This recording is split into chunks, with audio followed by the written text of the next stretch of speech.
Our next topic is capacitance. Capacitance mean capacitance को capacity भी कहते हैं। जैसे किसी कंटेनर की, किसी वैसल की एक कैपेसिटी होती है अपने अंदर किसी भी लिक्विड को स्टोर करने की, ठीक है। वैसे ही किसी कंडक्टर के अंदर चार्ज को स्टोर करने की एक एबिलिटी होती है। तो किसी भी कंडक्टर में कितना चार्ज हम स्टोर कर सकते हैं, that ability of any conductor to store charge in it is called its capacity or capacitance of the conductor। यानी कैपेसिटी या कैपेसिटेंस दोनों का मतलब सेम है और उसका मीनिंग होता है कि किसी भी कंडक्टर के अंदर चार्ज को स्टोर करने की एबिलिटी को हम बोलते हैं कैपेसिटेंस या कैपेसिटी, ठीक है।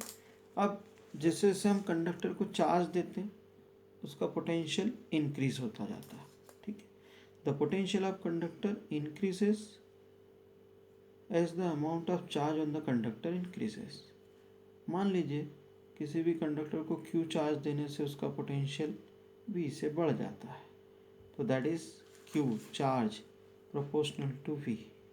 और यू कैन से प्रोपोर्शनलिटी हटाकर हमने एक कांस्टेंट लगा दिया C, तो you can say Q is equals to CV। This C is a constant known as capacity or capacitance of the conductor, and it depends upon the shape, size and medium around conductor। ये इन बातों पर depend करता है कि conductor की shape क्या है, size क्या है और उसके आसपास का मीडिया क्या है, ठीक है। अब हम Q is equals to C V ए के बेसिक फार्मूला मिल गया। इससे हम एक नया फार्मूला बना लेते हैं V को क्रॉस मल्टीप्लाई करके कि capacitance is equals to charge upon potential.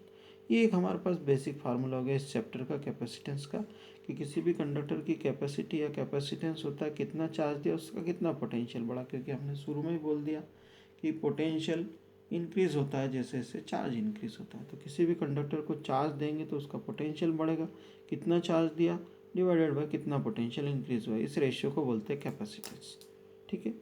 अब इसका ऐसा यूनिट फाइंड आउट करना, तो द ऐसा unit of capacitance is measured in farad.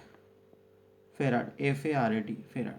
तो ऐसा यूनिट होता है कैपेसिटेंस का फेराड, सिंबल होता है capital F। That is C is equals to, अभी हमने लिखा Q अपॉन V, तो 1 farad is equals to 1 coulomb upon 1 volt. That means इसका क्या मीनिंग है, इसका मीनिंग ये है कि अगर किसी भी कंडक्टर को हमने 1 कूलम चार्ज दिया उसका पोटेंशियल 1 वोल्ट से बढ़ गया तो उसकी कैपेसिटी को बोलेंगे 1 फेराड। ये इसकी डेफिनेशन होगी जो जनरली नहीं आती है, इसके यूनिट आते हैं।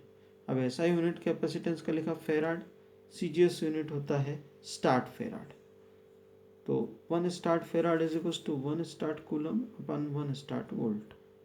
Now relation between farad and stat farad, since 1 farad is written as 1 coulomb upon 1 volt, 1 coulomb को हम लिख सकते हैं 3 × 10⁹ स्टार्ट कूलम, वोल्ट को 1/300 स्टार्ट वोल्ट, और 1/300 को हमने न्यूमरेटर में भेज दिया ऊपर, तो ये हो गया 9 × 10⁻11 स्टार्ट फेराड। तो 1 farad means 9 × 10⁻11 stat farad. Okay, ये रिलेशन फाइंड आउट कर लिया हमने, ठीक है।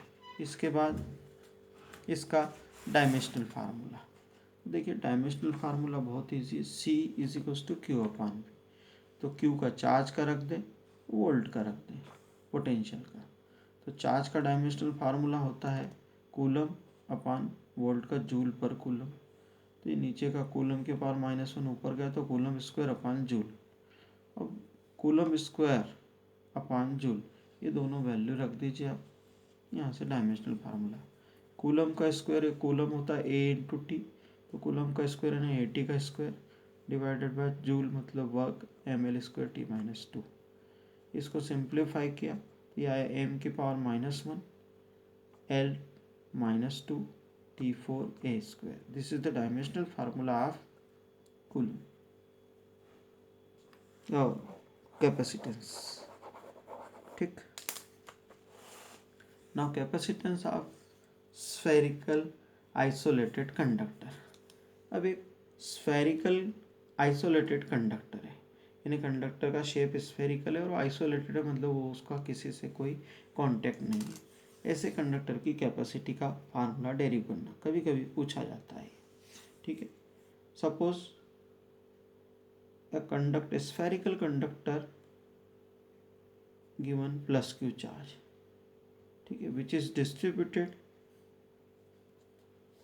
on its surface uniformly and the radius of spherical conductor is r। मतलब क्या किया हमने, एक स्फेरिकल कंडक्टर है जिसकी रेडियस r है, उसको q चार्ज दिया जो उसके सरफेस पर यूनिफॉर्मली फैल गया। ठीक है, अब the electric lines of force, ये क्यू चार्ज यहाँ सरफेस पे है, तो इससे जो इलेक्ट्रिक लाइन्स ऑफ फोर्स निकलेगी वो रेडियली आउटवर्ड डायरेक्शन में निकलेगी। तो ऐसा लग रहा है कि लाइन्स ऑफ फोर्स कहाँ से स्टार्ट हो रही है, सेंटर ऑफ कंडक्टर ओ से स्टार्ट हो रही है। ये जो डाइवर्जिंग लाइन्स ऑफ फोर्स है ये आती हुई कहाँ से दिखेगी, सेंटर से। यही बात लिखेंगे यहाँ पे कि the electric lines of force will be in the radially outward direction, then it appears that the charge is given to conductor is concentrated at center। अब ऐसा लग रहा है लाइन्स ऑफ फोर्स सेंटर से आ रही है, मतलब जो चार्ज दिया वो सेंटर पे। Then potential of the surface of conductor, तो सरफेस पे अगर चार्ज को सेंटर पे मान लिया तो आर रेडियस का कंडक्टर है जिसके सरफेस पे चार्ज, हमको पोटेंशियल निकालना जबकि चार्ज सेंटर पे। तो ये होता है फार्मूला पोटेंशियल का 1/4πε0 चार्ज अपान रेडियस, ये स्फेरिकल कंडक्टर की पोटेंशियल का फार्मूला, ये रख दिया हमने। अब हमको V पता लग गया, कंडक्टर को चार्ज दिया था वो Q दिया था, उसका पोटेंशियल हो गया V। तो हम यहाँ पे फिर कैपेसिटेंस निकाल सकते हैं कंडक्टर का कि C = Q/V। अब Q तो पता है Q ही है, लेकिन V की फार्मूला अभी हमने निकाला, ये वैल्यू रख दीजिए इस फार्मूले में, Q/V के प्लेस पे V की वैल्यू कि 1/4πε0 Q/R, Q से Q cancel, 4πε0R। So C = this 4πε0R। ये C ऐसा यूनिट में आएगा तो इसको लिखेंगे F मतलब फेराड में। ये फार्मूला आ गया हमारा फाइनल। एक आइसोलेटेड स्फेरिकल कंडक्टर की कैपेसिटी क्या होती है। अगर कोई डाइलेक्ट्रिक मीडियम में रखा हो जिसका डाइलेक्ट्रिक कांस्टेंट K है, कंडक्टर को वहाँ रख दिया मीडियम में, तो यहाँ ε0 के साथ K भी आ जाएगा। ठीक है, CGS यूनिट में निकालना तो 4πε0 1 हो जाता, तो this formula can be written as only R stat farad में। ठीक, ये तो हो गया हमारा स्फेरिकल कंडक्टर की कैपेसिटी का फार्मूला। अब जनरली इसमें ये पूछा जाता है कैपेसिटेंस का जो यूनिट है farad, that is a very bigger unit, so smaller units are also written, जैसे माइक्रो फेराड। तो 1 माइक्रो फेराड का मीनिंग होता है, माइक्रो मतलब 10⁻⁻6 फेराड, NF मतलब nano farad 10⁻⁻9 farad, pico farad mean 10⁻12 farad. ठीक, अब ये पूछा जाता है कि कैपेसिटेंस ऑफ अर्थ बताइए, यानी अर्थ की रेडियस के बराबर के स्फेरिकल कंडक्टर लें अगर हम, उसकी कैपेसिटी कितनी आएगी, तो that is capacitance of earth.